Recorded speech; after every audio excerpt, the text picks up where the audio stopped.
Okay. Welcome everyone to this special seminar at the Harvard Asia Center. We are delighted to have Dr. Joel Littler, who earned his DPhil at the University of Oxford in 2024 and is currently a postdoctoral fellow at the Reischauer Institute of Japanese Studies. He is working on a book tentatively titled A World Revolution, Imagining the Future in Meiji Japan. And his talk today will be drawing on that larger work. He will present on a utopian farming community in Siam, 1895-96, Miyazaki Tōten's revolutionary imaginary. Thank you. Yeah, thanks so much. I don't need to introduce myself anymore. That was great. So, I've written about this topic a little bit before, and it's part of my book project, as was mentioned, but we can talk about that later. So, I want to start with this very simple claim at the heart of Japan-Thailand relations, in that both countries were among the very few in Asia that avoided colonization by Western powers in the 19th century. Now, of course, if you start dissecting that, this becomes a lot more complicated, and maybe we can get into that later. But nevertheless, Japan and Siam, or Thailand, they both held out or have this self-identity as places that held out against colonial powers. So the person I'm going to talk about is Miyazaki Tōten, and we'll get to who is he, why did he go to Siam, and what does it mean? So I'm going to start this story at the end. So Inagaki Manjiro, pictured here, he was appointed the first ambassador to Siam from Japan in 1897. And his appointment was the start of Japan-Siam diplomatic relations. And it concluded a number of years of very intermittent contact, which mainly involved Siamese aristocrats traveling to Japan. By the following year, in 1898, he negotiated an unequal treaty with Siam, which granted Japanese the same rights as their European counterparts. Now, Inagaki was a very interesting person, and the importance of some of these details will become clear later. So he was born in 1861 in Hirado, which is now part of Nagasaki Prefecture in Kyushu in southwestern Japan. In the 1877 Seinan Civil War, otherwise known as the Satsuma Rebellion, he was a prison guard on the side of the Meiji government as a young man. So he was a prison guard for captured rebels. Shortly after, he went to Tokyo Imperial University, but he left after 1 year involving some sort of incident. And then from 1888 to 1890, he studied at the University of Cambridge at Gonville and Caius College. And there he made quite a name for himself. He founded the Japanese Club at Cambridge, and he studied classical literature, becoming one of the first Japanese people to learn ancient Greek. Now, the detail most relevant for this talk is that he wrote his thesis on colonization in Southeast Asia, which is called Japan and the Pacific, and a Japanese view of the Eastern question. Now, he was comparing the way Britain and Russia dealt with Eastern Europe to how in the coming years Japan would do the same in East Asia. Now, I think from a Siamese perspective, I would be slightly concerned when a country sends an ambassador who's written a book about why my country should be colonized. And Inagaki understood how the world was being shaped by the realities of colonial power and wanted Japan to be among the victors of the struggle for territory and resources. So from his writing, it's clear he saw no other option. It's become a colonizer or be colonized. And he was very influential later amongst Japanese pushes into Southeast Asia, and he became one of the key sources for what is called Nanshinron, or Southern expansionism. So Inagaki, instead of seeing Siam as a fellow Asian country struggling for independence at the height of European imperialism, he applied his imperialist knowledge and negotiated this unequal treaty between Japan and Siam. In his view, it was Japan's right as the stronger nation to place Siam in a subordinate position. And as such, in the words of Goto Kenichi, a Japanese historian, the Japanese in Siam became honorary white people.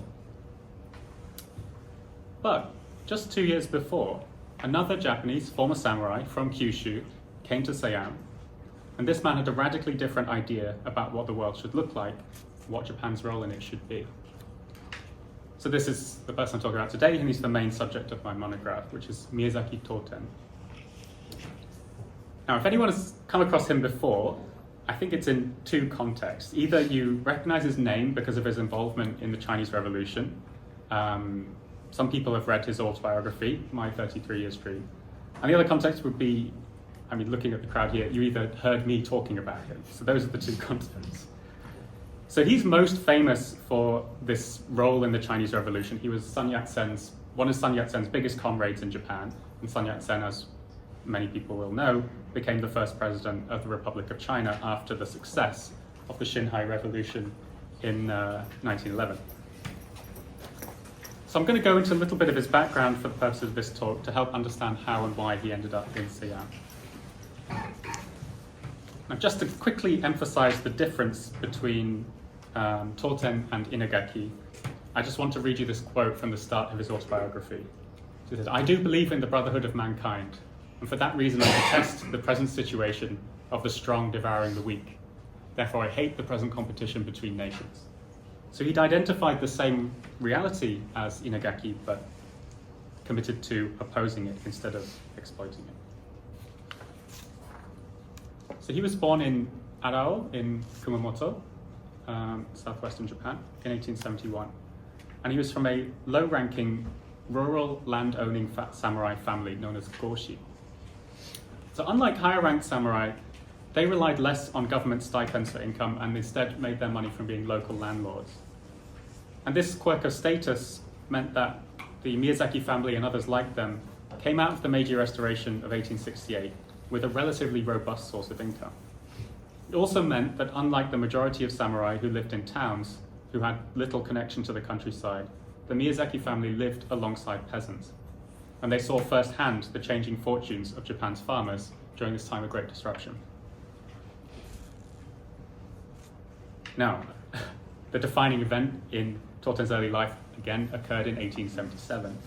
So the Seinan Civil War, which was famously led by Saigo Takamori, who was then immortalized as the last samurai in this heroic final stand against the modern Meiji state. Now that's quite a conventional narrative. So history has cast those that opposed Meiji reforms as anti-modern in a misleading teleological framework that pits modernizers against traditionalists. But my work looks at the people who are on the losing side of this conflict. Many of those that opposed the Meiji government envisioned multiple different kinds of modern life. So those civil conflicts in Meiji Japan were not over forwards or backwards, but of which way forwards. So pictured here in the middle at the back is Miyazaki Hachiro. This is Miyazaki Tōten's eldest brother. And he was born in 1851 and he lived through the Meiji Restoration as a young man. He attended the school of Nakai Chomin, who's one of the foremost translators and philosophers in the French Enlightenment tradition in Japan. Chomin was known as the Rousseau of Japan, and Miyazaki Hachiro here became known as the Rousseau of Kyushu. And he founded a school in Kumamoto and taught about liberalism. Now this war in 1877, you can see, unfortunately here it gives it away, Miyazaki Hachiro's date of death of 1877.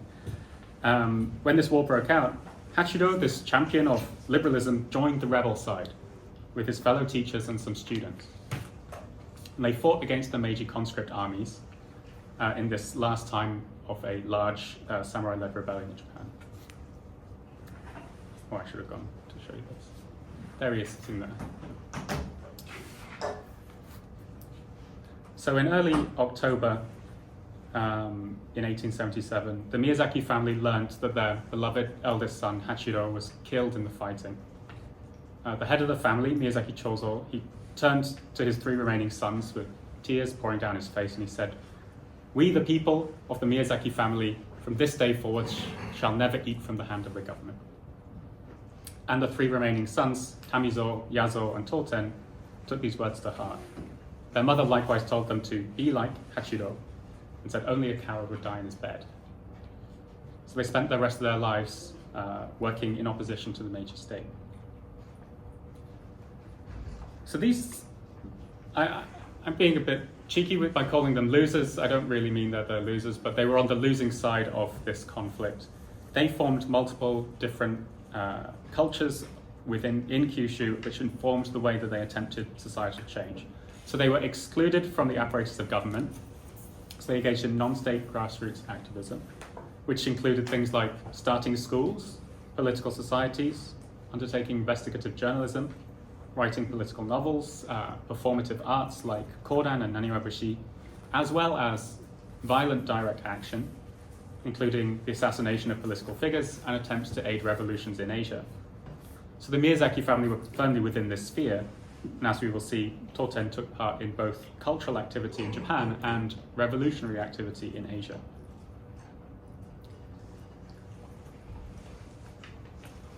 So in his autobiography, he laid out his ideas about the way Japan should be, and I think this quote from the start sums it up quite well.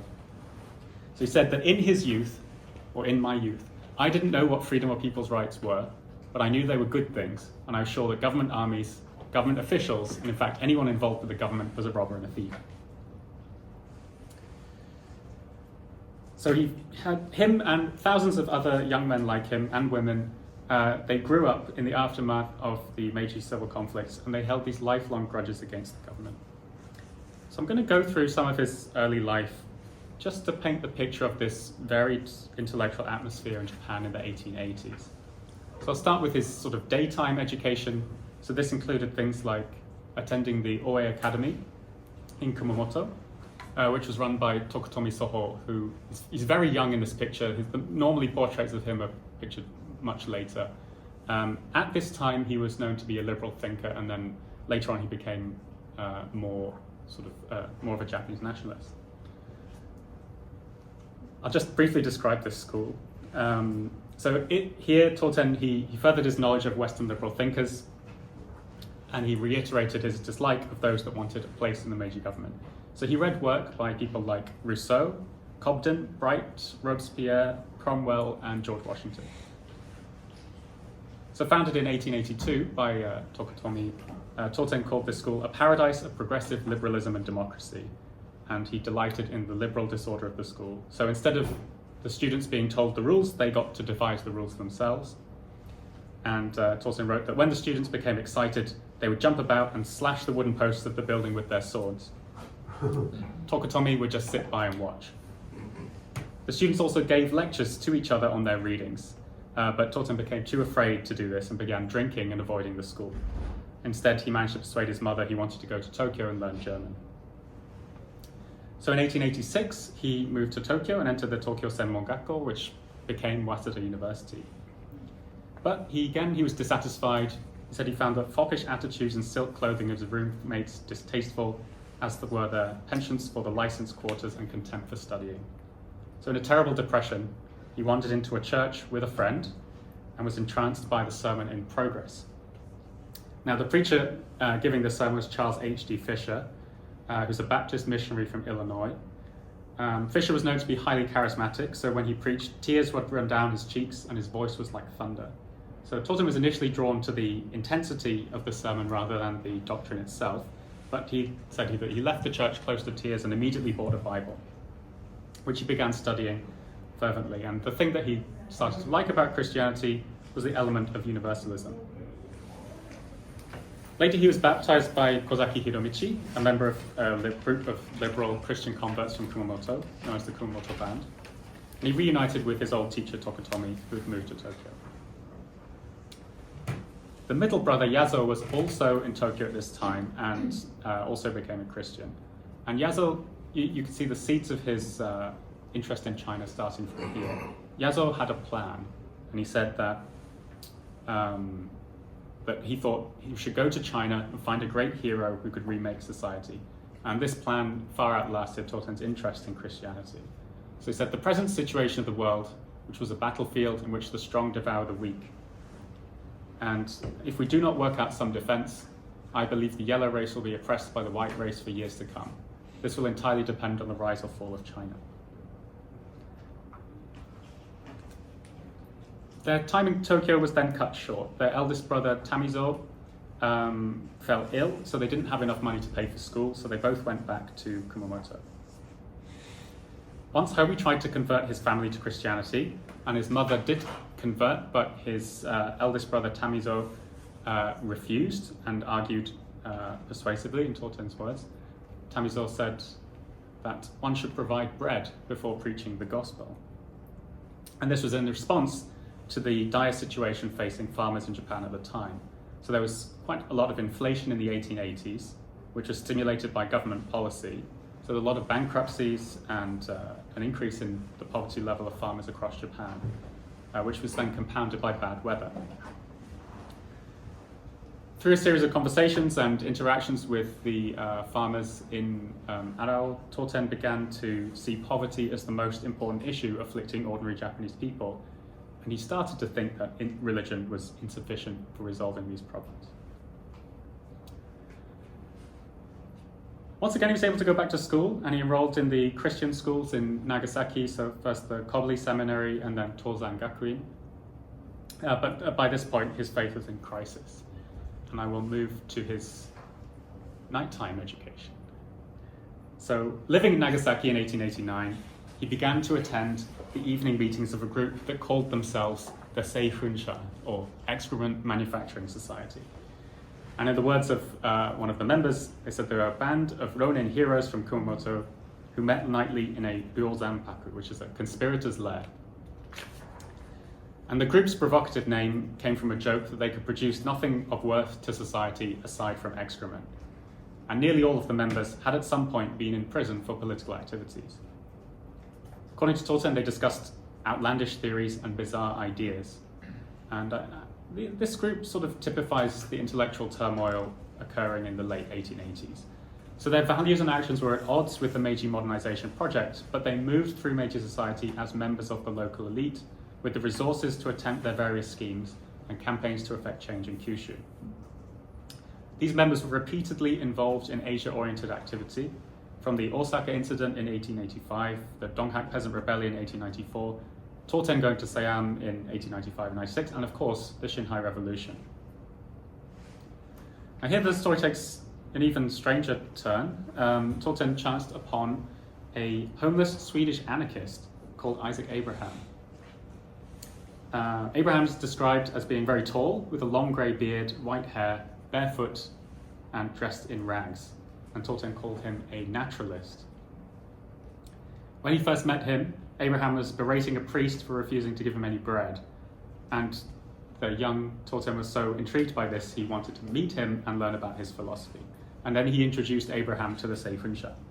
The Seifunsha was so impressed, they decided to set up a school with Abraham as the teacher. So Tōten summarized his conversation with Abraham like this. So aside from nature, there is no religion, no law, and no morality. What we refer to by those things are all artificial. Humans are punished and restricted in our freedom because of these artificial things. If we don't destroy civilization, we cannot get true freedom and happiness. And maybe we can come back and dissect that a bit more later. But long story short, Tōten credited Abraham with a few changes in his thought. He said, I owe Abraham a great deal. He helped me to free myself from my mistaken notions about Christianity. He explained the facts about poverty in Europe and America to me and showed how differences in poverty and wealth accompanied the progress of modern civilization. So aged only 19, he began to understand that this thing called civilization was being practiced by the Meiji state and Western countries were harmful to human beings and corrosive not just to Japanese society, but to societies anywhere. And being among these ambitious young men who were excluded from government for being on the rebel side of the Seinan War, and were thoroughly dissatisfied with the authoritarianism and economic policy practiced in Japan, which was entrenching power for one group and at the expense of everybody else. He began to cultivate hopes for revolution. Now, the post-revolutionary society he talked about was like the radical agrarianism that Abraham described to him. And he called this anarchist communitarianism, which I'll come back to later. So in this sense, poverty was not caused by a lack in goods and services, but by governments extracting resources and exploiting ordinary people. And he thought that if people were left to organize themselves, people would have enough to survive and live what he called naturally and freely. But revolution against the Meiji state did not look very feasible. that didn't stop them imagining different kinds of society and attempting to realize them, as in the case of the school.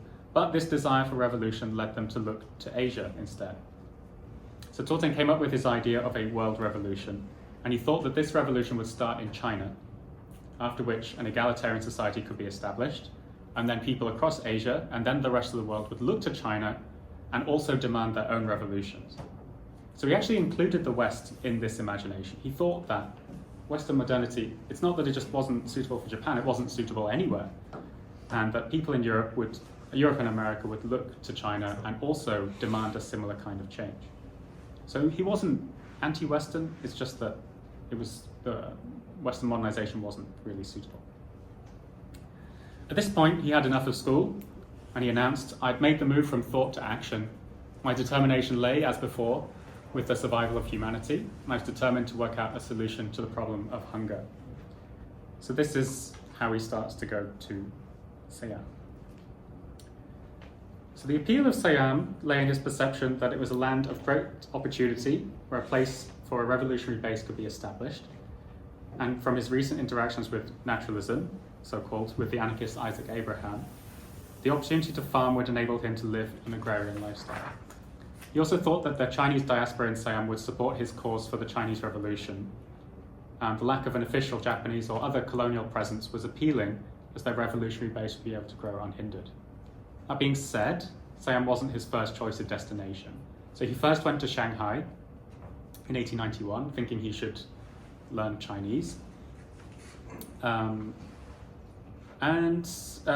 unfortunately, one of the Seifunsha members took some of his money and didn't give much of it back. So he ran out of money very quickly in Shanghai. He was interacting with other Japanese people who were there, but sort of distinguished himself from them. So Arao Kiyoshi of the East Asia Common Culture Academy was in Shanghai, and he offered to let Tōten board and join his research group for free. Tōten wrote that their ideology was to occupy China, and since this was very different to his own ideology, he didn't want to eat their food, so running out of money, he just returned to Nagasaki. Once back in Japan, he met Kim Ok-gyun, who wanted to become part of his movement for reform in Korea. But Kim was then assassinated in Shanghai shortly afterwards. Tōten was devastated, ever more convinced that the Qing dynasty needed to be overthrown. But these setbacks left him open to different alternatives rather than just going directly to China. So then he was introduced to Iwamoto Chizuna, pictured here, in 1895. Now, looking at this, you can see he's dressed as a Theravada monk. We can talk about that in the Q&A if you like. So Iwamoto had a successful career in the Japanese army, but got kicked out for his involvement in the freedom and people's rights movement. He was in contact with the Siamese Minister for Agriculture, Jaupaya Sudasak Montri, and was employed by an immigration company that sent poor Japanese farmers to places like Hawaii and South America. He'd attempted a number of business ventures in Siam, but was back in Japan for this project. And he was collaborating with Sudasak Montri in a personal capacity to try and bring some farmers to Siam. On the other end, Sudasak Montri wanted to thicken Siam-Japan connections through an increased Japanese presence in the country. So Tōten was then convinced by Iwamoto that Siam would be a suitable place to prepare for a revolution in China. And Tōten regaled him with tales about how big the Chinese community was in Bangkok. So Tōten left thinking half the population of Thailand were Chinese.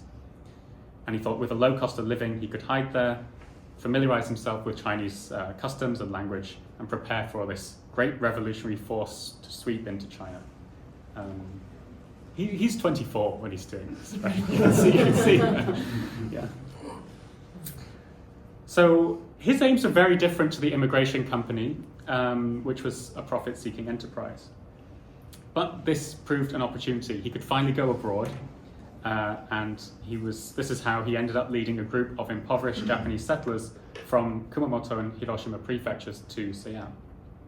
So on the surface, this was a settler colonial endeavor, but Tōten's motivations lay in this idea that there he could have freedom to plot the downfall of the Chinese government and not to exploit Siam for profit or to expand the Japanese empire.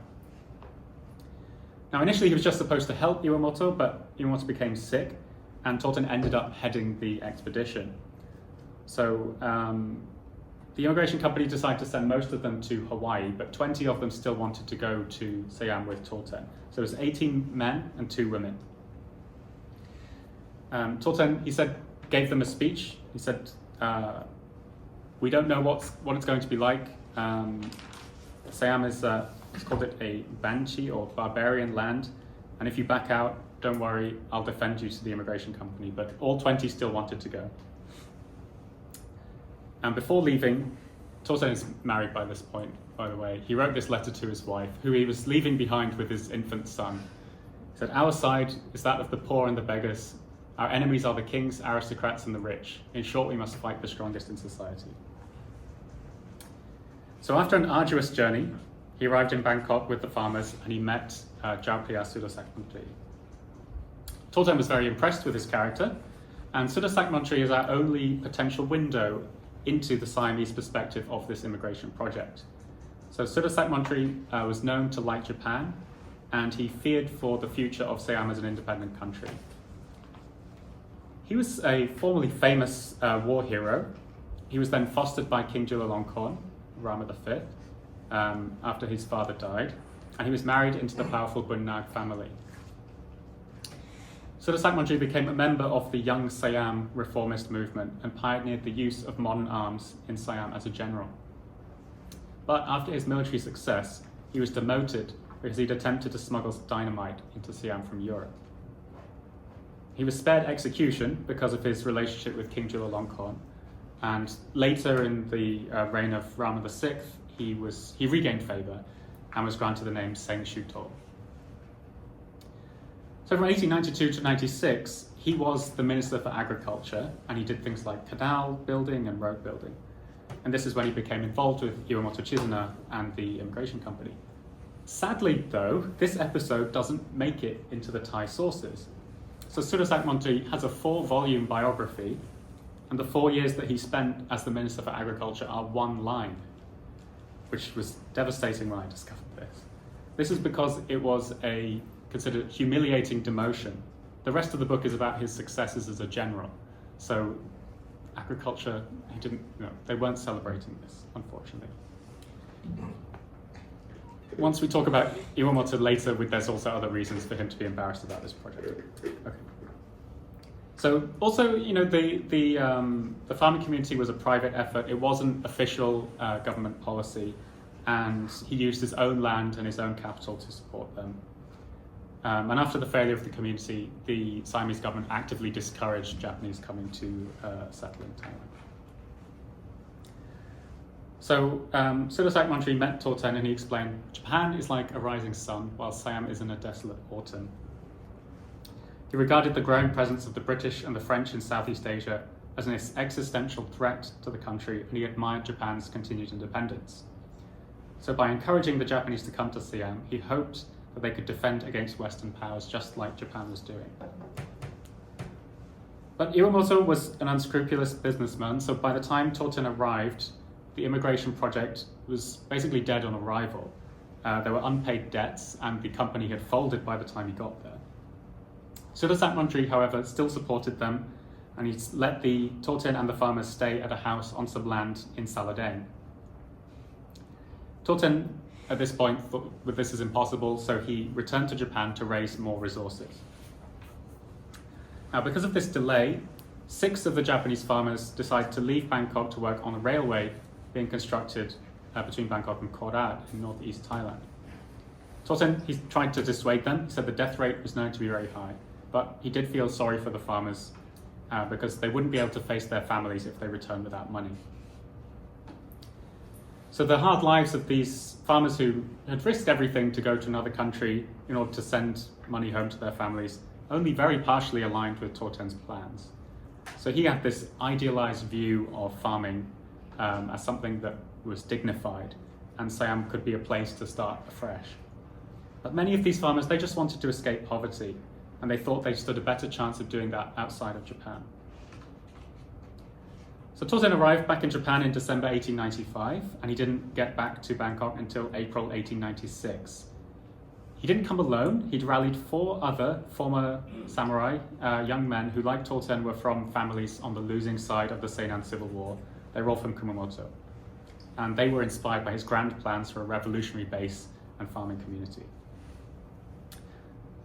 So when they arrived back in Siam, the situation was pretty dire.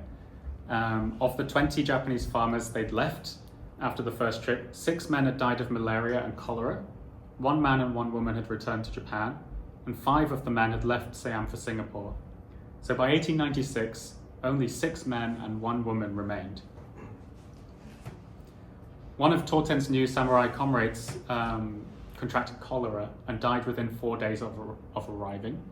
Tōten too fell sick, but was nursed back to health by Omine, who was a Japanese former sex worker, or Karuyuki-san, who had married an English engineer. So he credited her care and some black beer with his survival. So once they'd all recovered from their illnesses, Tōten and his 3 remaining Civil War loser comrades determined to form what they called a Utopian farming community, or risōkyō, instead of an ordinary farm to house the revolutionaries.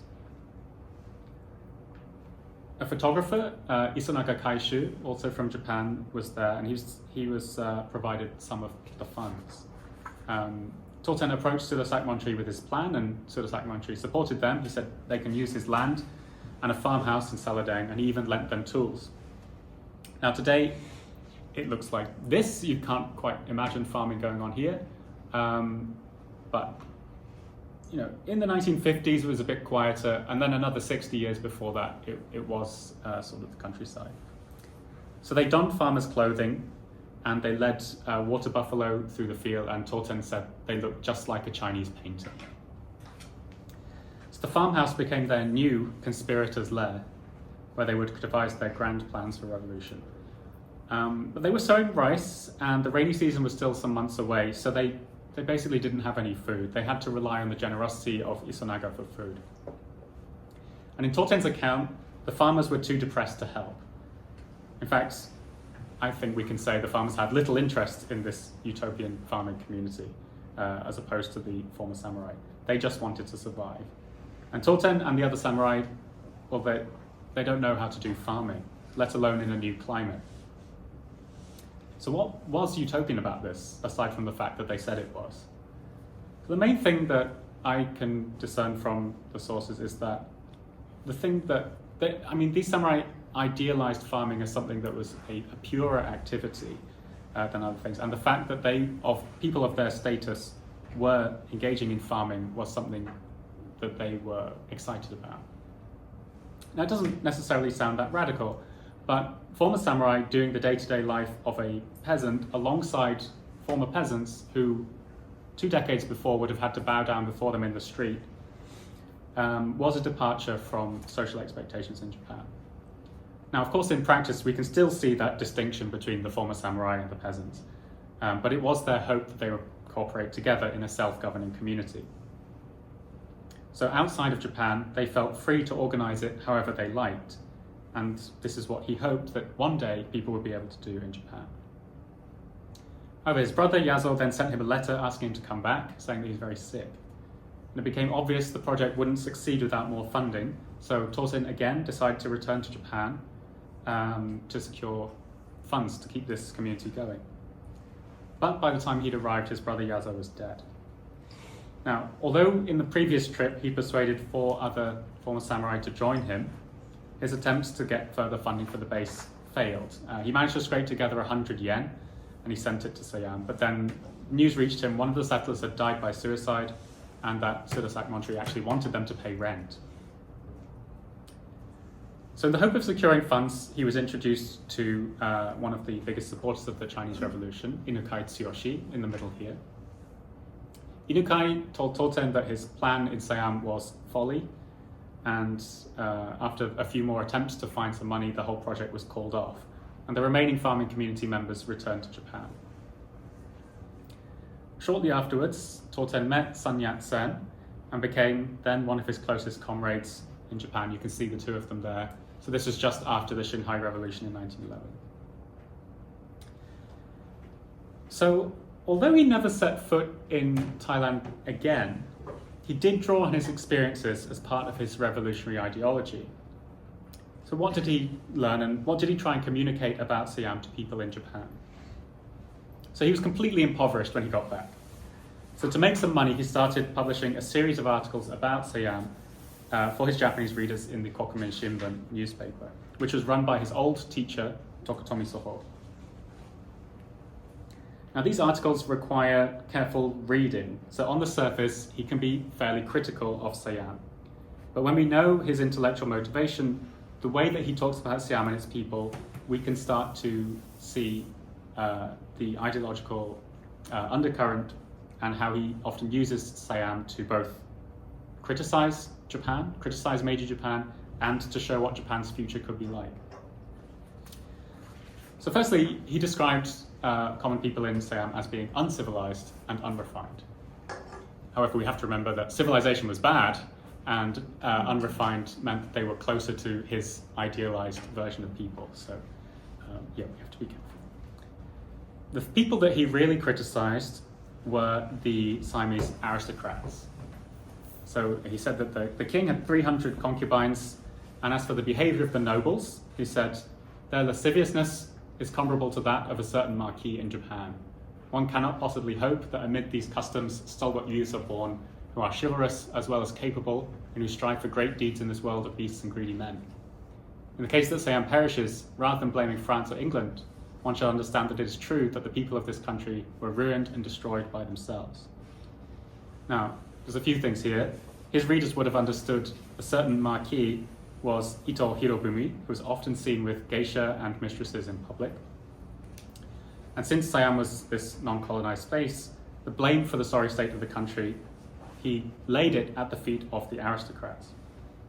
Now this was also an attack on the Meiji oligarchy, which he also saw as ruining Japan. If Japan was to be overtaken by an imperialist power, they would have no one to blame other than its oligarchic rulers. Moreover, he noted that despite a ban on slavery, many nobles still prided themselves on how many slaves they had, and he made this equivalence with peasants in Japan. So although the caste system in Japan had been abolished, there was simply a new group of elites who made the lives for ordinary people worse and exploited them as if they were slaves. I'm sorry these are a little bit long, but this one, again, is quite a little bit more of a direct attack on the Meiji oligarchy. Again, he's talking about the Thai nobles, and he said that they inherit land and wealth, they usually build large Western-style houses, and they use, for example, horse-drawn carriages, and generally live very comfortably. Many of them are government officials or live in the palace. The country's territory, mountains and rivers continue to be trampled on by the white man, but they are not concerned about it. It is as if there was a fire on the other side of the river. The only thing they are well versed in is priding themselves in their present splendor. They are the apex of foolishness and frivolousness. So by adopting what he thought of as civilizational norms of the West, the aristocratic Siamese were exploiting their own country just as the British and French were doing in neighboring countries. What Tōten chose to say about Siam, however accurate or inaccurate, was in service of showing that what the situation in Japan could easily become like, and the attitude of the Meiji oligarchs towards the ordinary Japanese people, such as their decadent behavior and aspirations to dress and behave as Europeans and act as exploiters of the population. And not everything he wrote about Siam in the Kokumin Shimbun was so critical. He did reserve praise for monks. He said that they lived lives of purity, and he characterized them as the opposite of everything he found detestable about the Siamese aristocracy. Fitting Siam into ideas about ahead or behind relative Japan doesn't fit well in Tōten's analysis either. So the lives of the Thai elites were the present and future for Japan if it were to take the Western civilizational path, material comfort at the expense of everybody else. Nor were the ordinary Siamese so backwards. He referred to them as uncivilized, but civilization was not a normative state process. In being non-colonized like Japan, he was utilizing Siam as a warning to his Japanese readers. So both countries experienced pressure from imperial powers, but how to respond to it was the important question. And in his system of thought, seeking to join Western civilization was a mistake, and overthrowing any sort of government was the start of the process for creating fair societies. So in this sense, Tōten included Siam in the Asian imaginary by likening it to Korea. which he said was similarly oppressed by its own kingdom. People of Korea lived in wretched conditions. And he became more balanced here, we can see, and perhaps again a warning to his Japanese readers. So considering the people of Siam live in a dependent state, they really are a fine race. But, he said, the climatic and political conditions they are subject to mean they are so weak that a revolution would be unlikely. Korea, he said, was in a similar state, and the only way for the Koreans and Siamese to successfully overcome their present conditions would be if China to have a revolution first and show the way. Now, for his Japanese readers, who would be considering themselves too to be a fine race, letting themselves become weak and dominated by the oligarchy would lead them to fall prey to Western imperialists. So even they could be subdued like the Siamese had become. And he ends, I'll end this part, he ends this with a dire warning. So for the people possessing the ability for revolution in such oppressed countries, I say this: when we see the present situation amongst our friendly Eastern countries, we find it unbearable. But when the young expansionists look, they will most of all see the national character. They will say, a domain of 250,000 li. The people are like sheep grazing on the bountiful land. Who will own it in the end? So he was opposed to imperialism and hierarchical domination generally. He was expressing solidarity among Asian people, including Siam on one hand, and holding the threat of imperial expansion on the other. It combined his preoccupation with both a spiritual and a political revolution. So people were not able to reform their character, they would appear as sheep to imperialist wolves. Without the method for revolution, even people of great ability would be powerless to change their society. So, yes, the farming effort in Siam, we could probably say, was a disaster for everybody involved. But this did not preclude Southeast Asia as being a place where the world revolution could start. So when Tōten was back in Japan, he began interacting with the Filipino revolutionaries who'd been fighting since 1896.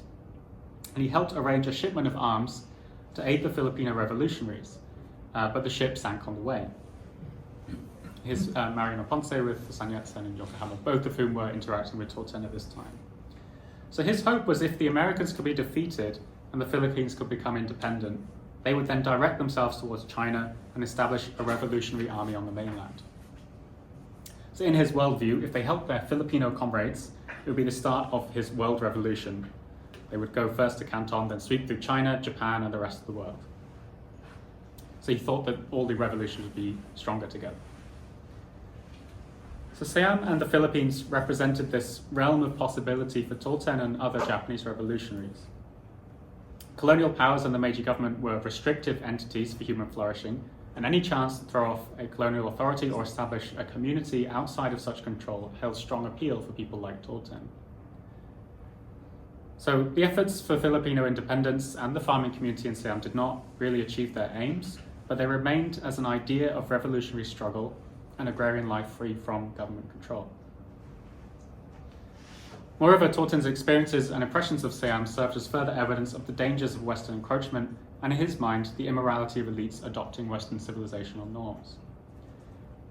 So let me get towards the end here with some comment about the revolutionary imaginary in the talk's title. So what was Miyazaki Tōten imagining, and why does it matter that he went to Siam? So the post-revolutionary future that I mentioned at the start, he called it anarchist communitarianism, risōkyō sanshugi. Now, maybe a more literal reading of that would be something like non-government communism. So he equated governments with extraction, so he rejected the very idea. So he developed this philosophy that's centered on a radical individualism, expressed through terms like anarchism and nihilism. So individualism here is not the same as the Western Enlightenment idea, but perhaps more like individuality. So this celebration of human difference. And one way we can see this is through his use of language. So when he talks about the people, when he spoke of a world revolution, he talked about the sekai banmin. So like the myriad people of the world, 10,000 people. So this encompassed a variety of different people and was separate from more common Japanese terms for the people at the time, like kokumin, or the people of the nation. And as we saw in Siam and in Kyushu, he saw elites as the cause of suffering for ordinary people. So Western modernization was not the way that he thought poverty could be alleviated. In fact, it increased extraction from farmers. So instead, he idolized farmers and saw that they would have enough food to live comfortably if it were not for rent and taxation. So getting rid of landlords and governments that raised taxes, he thought would free ordinary people to live as they saw fit. Now, the relative freedom of Siam was a place that he thought he could try this way of life. Of course, it was short-lived, but he continued his work towards revolutions in Asia. So in 1901, he was involved in the Huizhou uprising, and shortly afterwards published his autobiography, My 33 Years Dream, in 1902. This made him an extremely famous public figure. The book went through 10 editions in the first year, and it was translated into Chinese twice, again within 1 year. And he shifted his, but at this point he was tired of chasing around Southeast Asia and China without getting much of a result after the failure of this uprising. And he turned his attention to interacting with ordinary Japanese people, and he became a Naniwabushi balladeer to communicate his ideas about revolution and nihilism to ordinary people.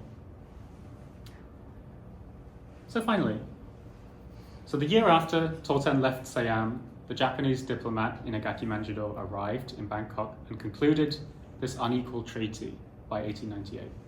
Now, this unequal treaty was just like the ones that Japan had been complaining about since the start of the Meiji era and had just successfully revised, but they then imposed the same thing upon Siam. So the Siam-Japan relationship that grew from 1897 was negotiated by the winners of the Meiji civil conflicts and was modeled on Western international relations, wherein Japan, as the stronger nation, was right to subordinate Siam as the weaker nation. Now, this stands in stark contrast to the efforts of Tōten and other losers who understood that Siam was not in such a hierarchy. So Inagaki Manjiro and Miyazaki Tōten almost caricatured opposites in their ways of dealing with Siam. So their objectives, perspectives, and attitudes towards the country could be traced back to the intellectual cultures that arose from the opposing sides of the Seinan Civil War. Now, just a final note, maybe an anticlimax. I wanted to show you this tree. So this was brought back by Tōten from Siam in 1896. This is planted in the Miyazaki family home in Aro, and I thought, this tree is tiny. How has it been there for more than 100 years? And they said, oh, it blew down in a typhoon in 2004. So this is what grew back from the stump. And it's a Bodhi tree. Not sure if you can tell from this. So I thought there was something kind of nice about that this stood for such a long time. It was destroyed, and it's growing back again in the 21st century. So I'll finish there. Oh, one final thing, sorry. This is a work in progress. I have things, it's part of my book project, but something related to this was published in this book, which feel free to have a read through. There are chapters that are more interesting than mine in there, I think. So please do have a look. Anyway, thank you very much.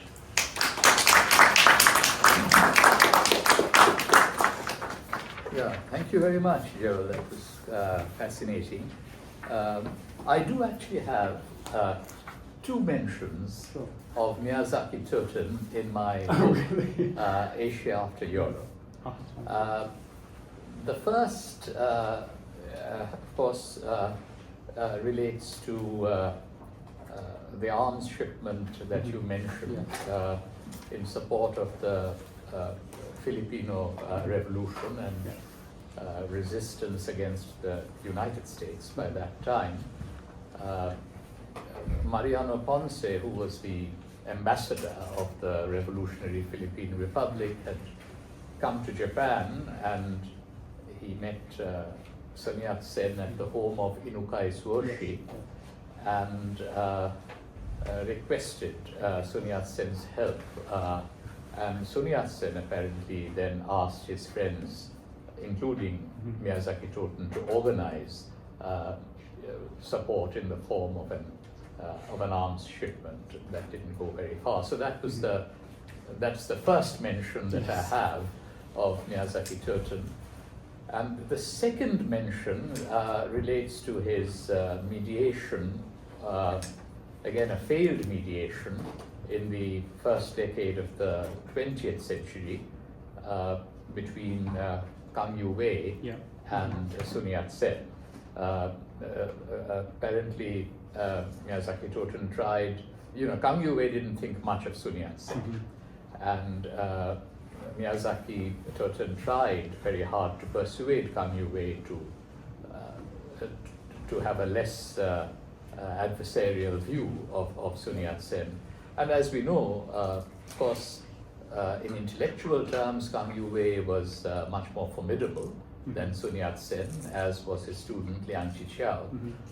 But as Tim Harper has shown in his book Underground Asia, Sun Yat-sen's ability to mobilize the village abroad in Southeast Asia meant that it was he who turned out to be the father of the Republican Revolution when it came in 1911. So I was actually, quite fascinated when I was first approached by Jorge and wanted to learn more about this figure, Miyazaki Tōten.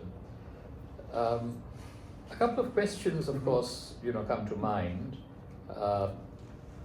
You suggested that at least early in his life, he was reading the classic texts on liberalism coming out of Europe. And, in other parts of Asia, including India, there was an engagement with European liberal thought, but also from the very start, a fairly deep-seated suspicion of the liberalism of empire. So even while engaging with liberal thought, a few, I should say, rather than no, major late 19th century Indian political thinker would self-define as a liberal. And in many ways, Chris Bailey in his book on liberalism had to somehow plant the liberal hat on rather reluctant heads. So I just wondered whether Miyazaki Tōten had something of a disillusionment with liberalism. Did he drift away from, what he seemed to have been taken by in his youth, or not? The other question is, about his intellectual allies in Japan. Now, of course, his family was involved in the Civil War of 1877. He was a critic of the Meiji government in subsequent decades. Who else was he engaging with? I mean, it seems to me that, for example, before his Thai adventure, there would have been somebody like Suehiro Techo, who had traveled with Jose Rizal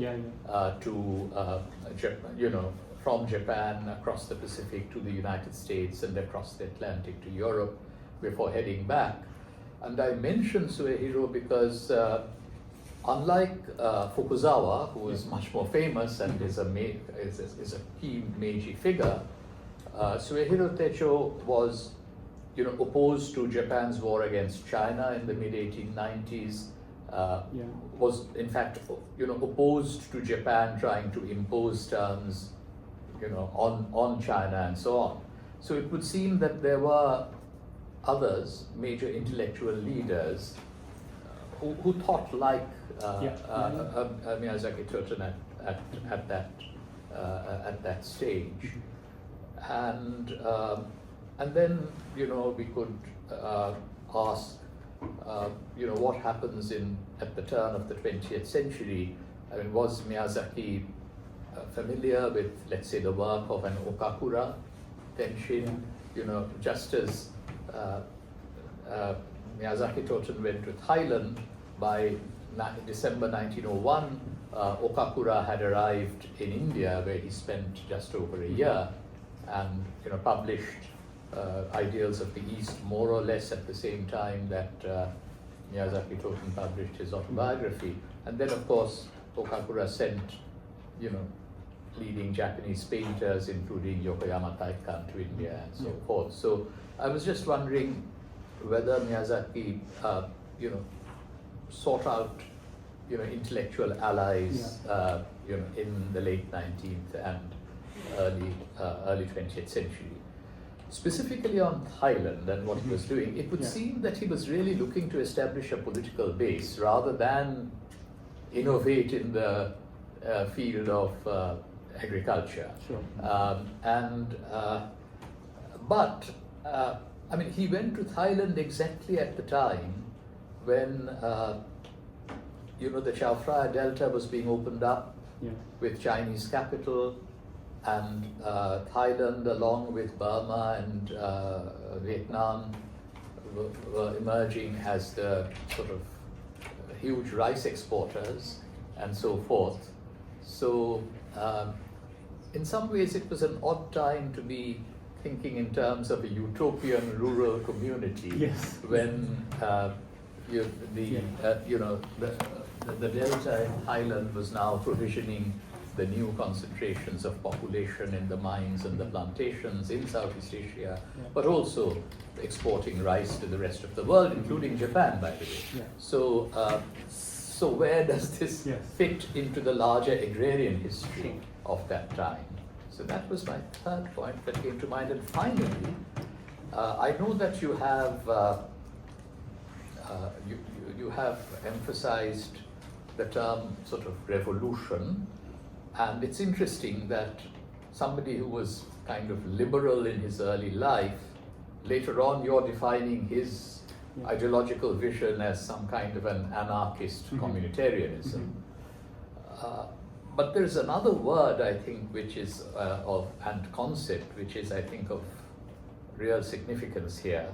And you bring that up in talking about imagining the future. Futurism. And this is, this I think may have some real traction in looking at the intellectual history of those who were opposing Euro-American imperialism all over South Asia and Southeast Asia. A very key figure, somebody who later came to be recognized as the father of Indian sociology, traveled as a very young man to Japan and China in 1915 and 1916. This was Binoy Kumar Sarkar. And he met at that time practically all of the major intellectual and political figures both in Japan and China. And later, he actually wrote a book, published a book that was titled The Futurism of Young Asia. And it would seem that in addition to this notion of a revolution, a world revolution with an Asian flavor, futurism seems to be a key component of what Miyazaki Tōten was wanting to articulate. So I'll leave it there. Thank you. Oh, wonderful points. Okay, if I can remember the first one. Yes, liberalism. So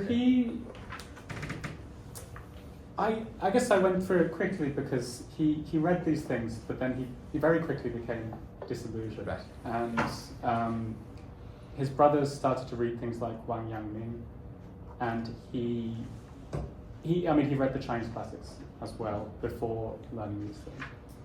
So it seems like he had an awareness of them, but did not embrace them, and then came to reject Western ideas because of what he saw as imperialism. They all became bound up with imperialism. But it wasn't as much. I think what makes him a little bit different to some of the other people, he wasn't trying to stress there's some unique Japanese way of doing it that is better. He didn't really do that. And one of the reasons that he's been not given as much attention sometimes is because his thought is not very clear sometimes. He doesn't go through what are the good and bad things. So it can be a little bit difficult to tell with this kind of thing. But yeah, I don't think he would ever have said he was a liberal, and he or at least not after his childhood, and he criticized the Progressive Party in Japan. And interestingly, I think this maybe moves on to the second question about who were his allies, who was he engaging with. A lot of them came from what we could call the far right.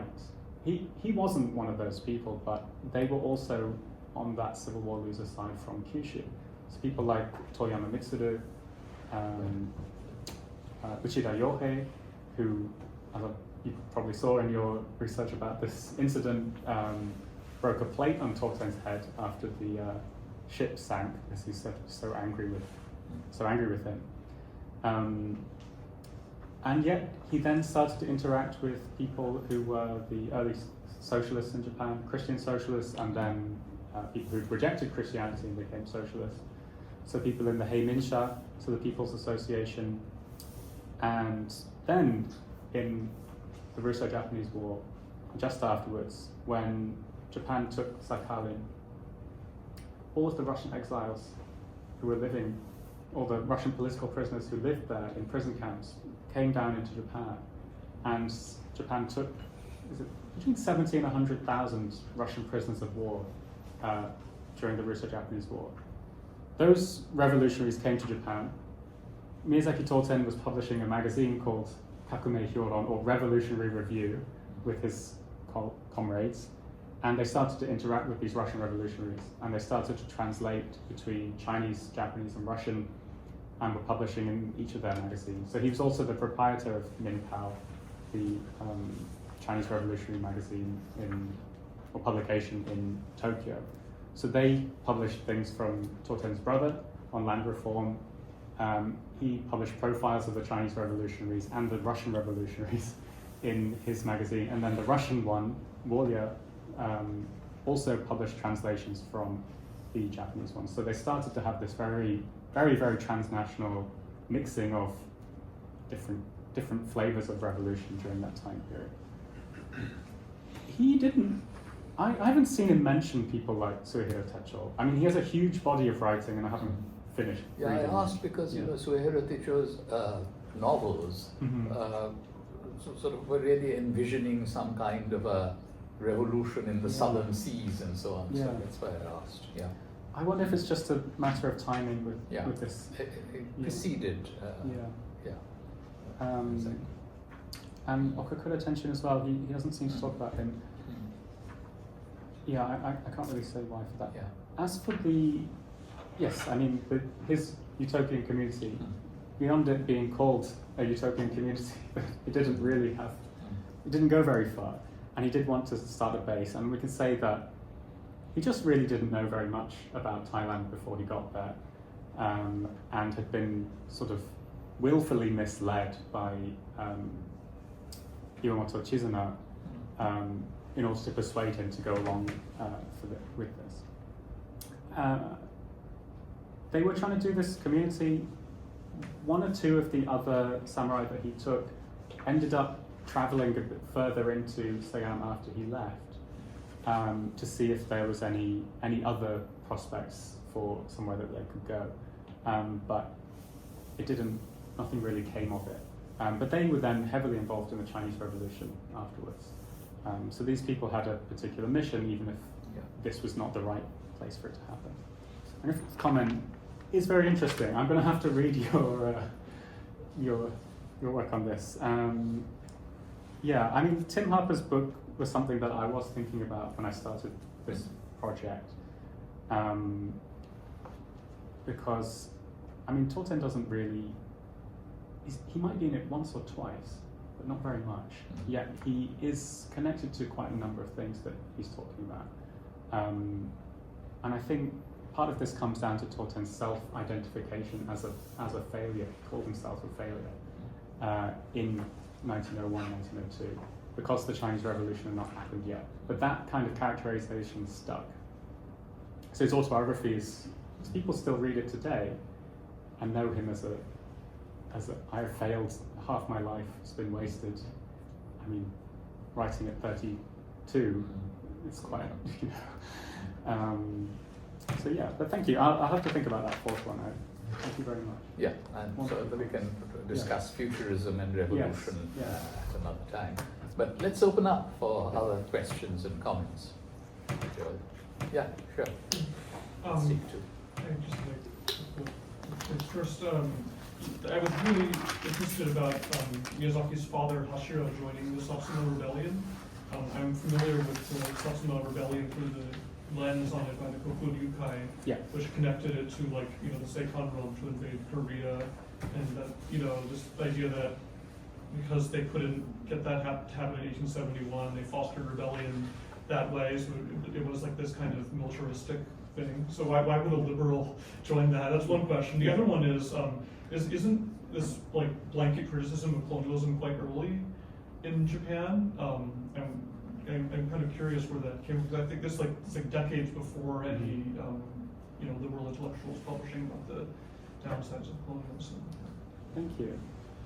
Yeah, that's great. So Satsuma Rebellion is really complicated, and why is a liberal joining this fight? In fact, Nakai Chomin, who was Hachiro's teacher, actually checked. He said, "Are you sure that you're joining this rebellion?" He said, "Yes." So I'm determined. And I think it came down to the Kokuryukai had a particular perspective on this, but what was motivating people like Hachiro was, I think, anti-authoritarian ideas.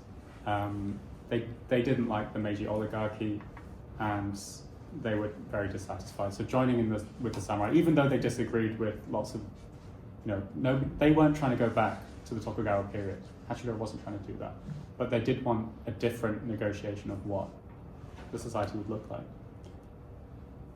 This is something I have to talk more about because, it's very easy for history to say, they were reactionaries, and some of them were, but yeah, it's very confusing time period. As for criticism of imperialism or colonialism,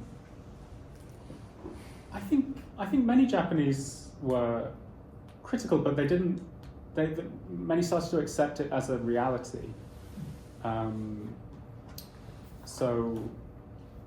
Spencer was very popular in Japan at that time, and there was, Miyazaki Tōten said it himself, there's this strong eating the weak atmosphere in international relations, and how do we deal with that?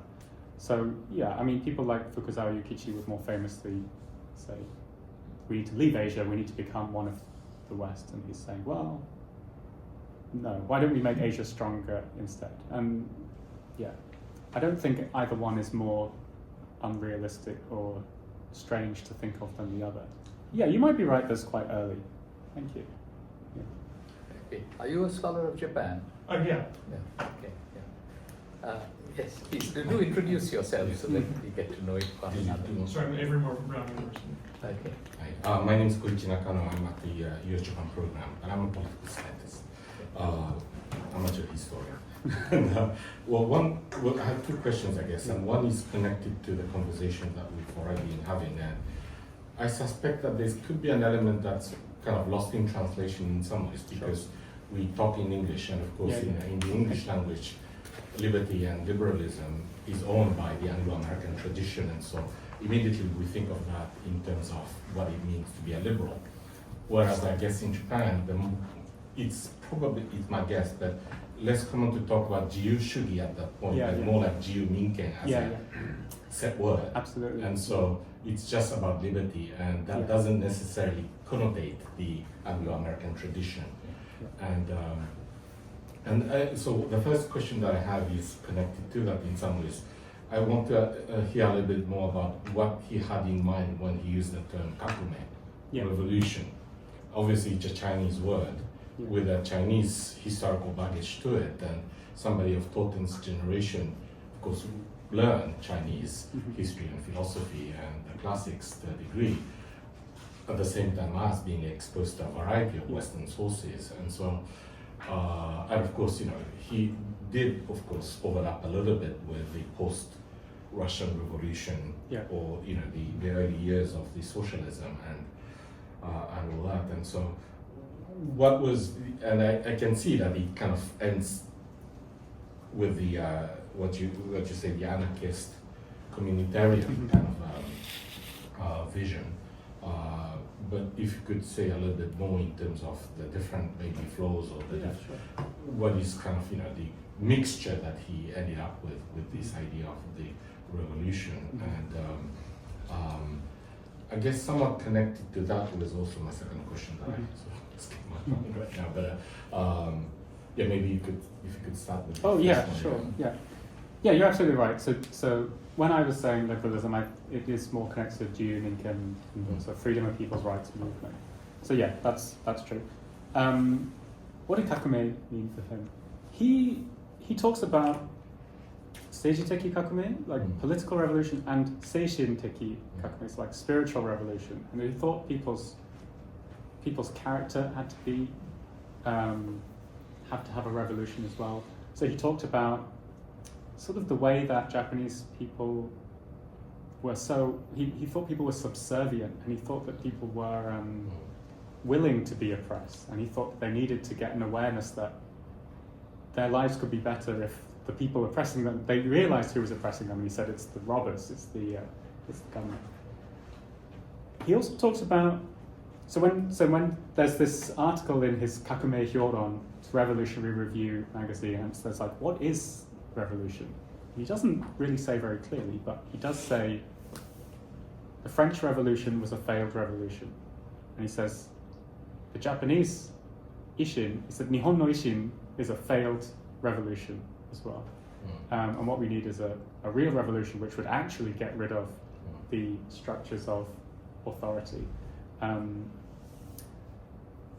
So it was about the spiritual reform and also getting rid of authority. I think when we get all the way to the anarchist communitarianism bit, he uses his term nihilism, nihilisto, or kyomoto, to show that attack every aspect of our lives and dissect it. And once we've done that, then we can decide how we want to live.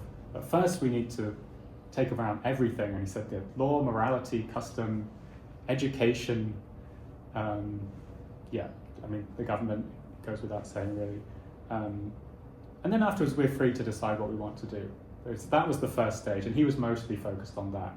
And he sort of said, he said different things, but sometimes he said, maybe after the revolution, anarchist communitarianism is okay, maybe Leninism is okay, or Tolstoyism is okay. But whatever it is, we need to get to this stage first.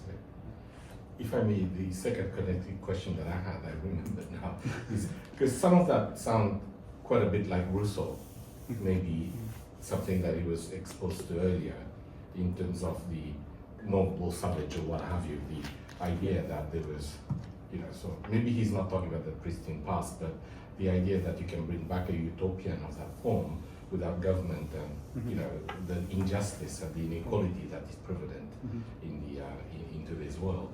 And you mentioned Tolstoy too, so I guess I'm wondering, because it's a tricky question of whether it's a question of genealogy of thoughts or it's just a coincidence in some ways. And obviously it's very difficult to trace all that, but there's a pattern in the reaction to the more dominant Anglo-American sort of imperialist liberalism, that people aspire for certain kind of purity and naivety and nature that's lost, and that's a kind of recurring pattern, I guess, and coincidences.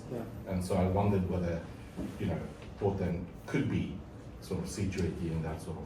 It's possible. So I think Isaac Abraham, that he interacted with, had a much stronger idea that there was an ideal, like agrarian utopian past that everybody lived in.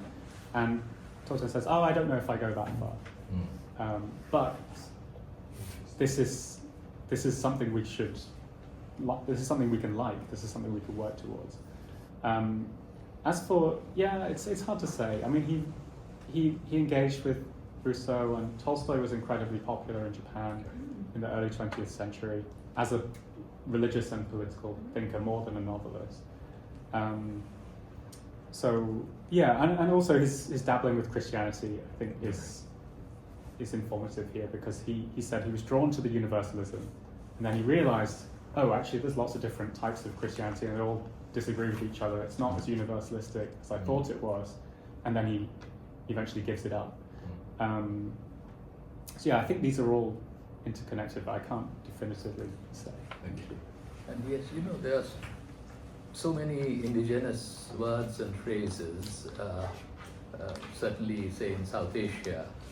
I mean, there is a kind of an argument in favor of liberality of mind, while being critical of the European liberalism of empire. Right. And of course, this assumption about a golden age past of pure agrarian or village communities, it was something that even Gandhi bought into. He was, again, partly influenced by Tolstoy, but it was a utopia. It was not it was not historical in terms of what the Indian village might have been like. Yes, please. Yeah. Hi, I'm Francis Diplomats from Tokugawa University in Bangkok, and thank you very much for your talk. It's very interesting. So it was actually the first time I heard an opposing view towards the aristocrat in Bangkok during that time by the Japanese, but because usually at that time, I mean, when he arrived, it should be like 1895, right? Yeah. So it's 2 years after the Franco-Siamese War. So in Siam, it was an upheaval. So the elites, the kings and chief officers to study in Europe in various places, and Japan was like, well, they were in the grid. So it's something totally new for me as well to learn this today, and I'm grateful for that.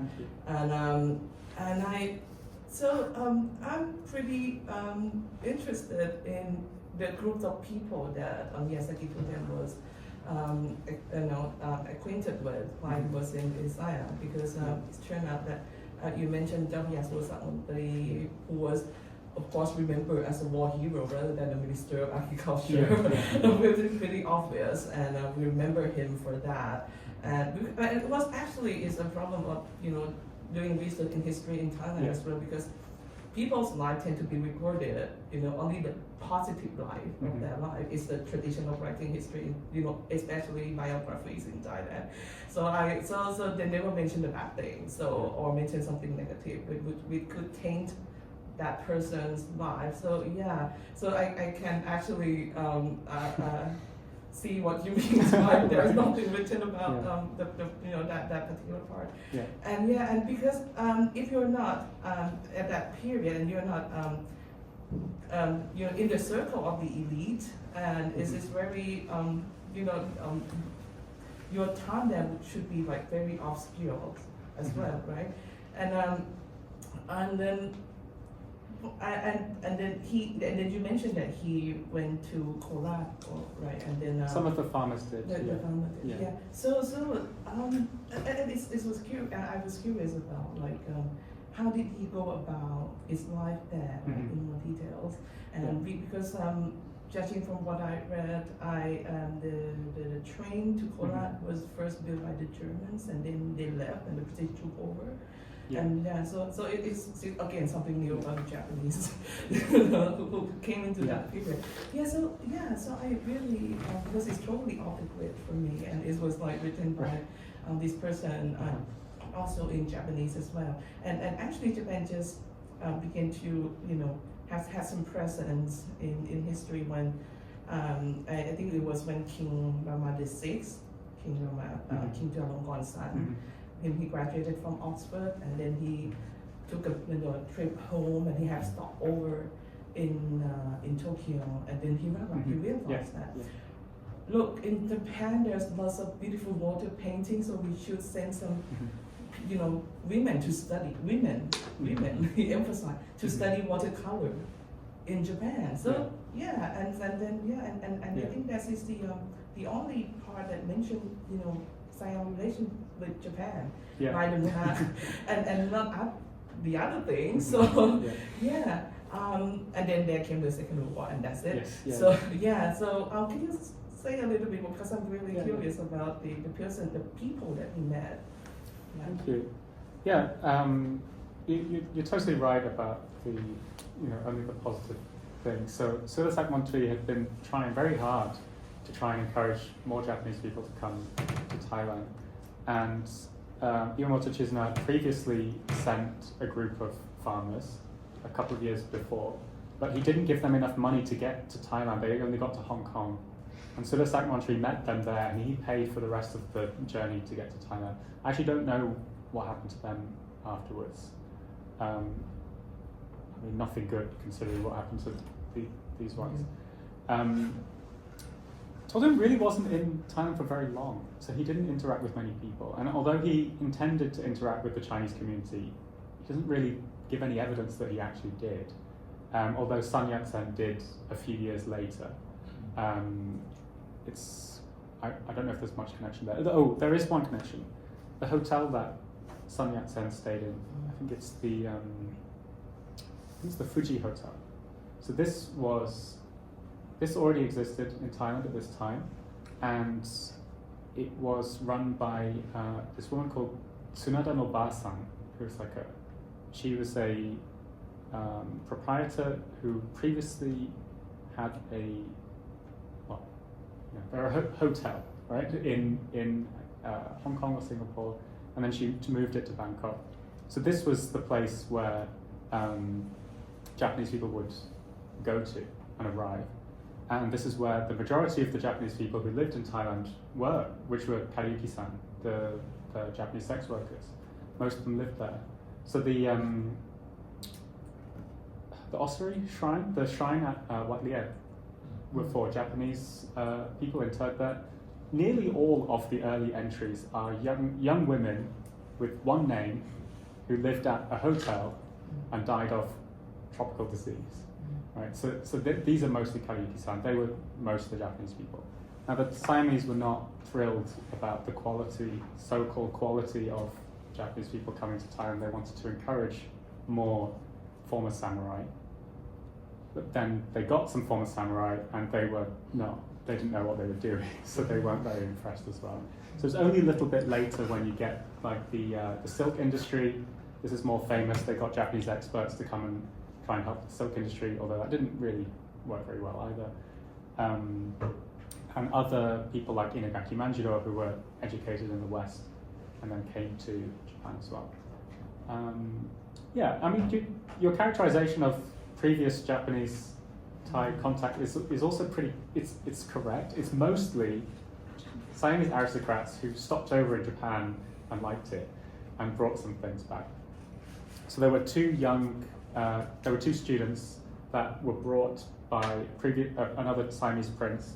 He picked them up in Tokyo and he brought them to Thailand in the hope that they would learn the ways of Siamese elite and be able to use them to communicate with Japan and foster Japanese relations. Unfortunately, they maybe weren't looked after very well, but they both fell in love with the same Kariuki-san. And I think she picked one of them, the other one was really upset, and he then went with, and this is what I wanted to talk about, where is he? Here he is. This guy. They both dressed up as monks and walked from Bangkok to Vietnam. And Iwamoto Chizuna wrote a book about Siam, Laos, and Vietnam, about his journey on the way. And then unfortunately that young Japanese man died when they got to Vietnam. Another reason that, sorry I'm rambling a bit now, but another reason that Sudasak Montri's biography never mentions this episode is because he gave Iwamoto a ceremonial sword to take to Japan and be restored. But when Iwamoto arrived in Japan, he sold it. So then he had to spend a lot of time and effort trying to get the sword back again. So you can see it's just not in his autobiography. Thank you. Okay, I think we've crossed the 2 o'clock mark. Thank you very much for sharing your research with us, and all good wishes for your book. Thank you. Thanks very much.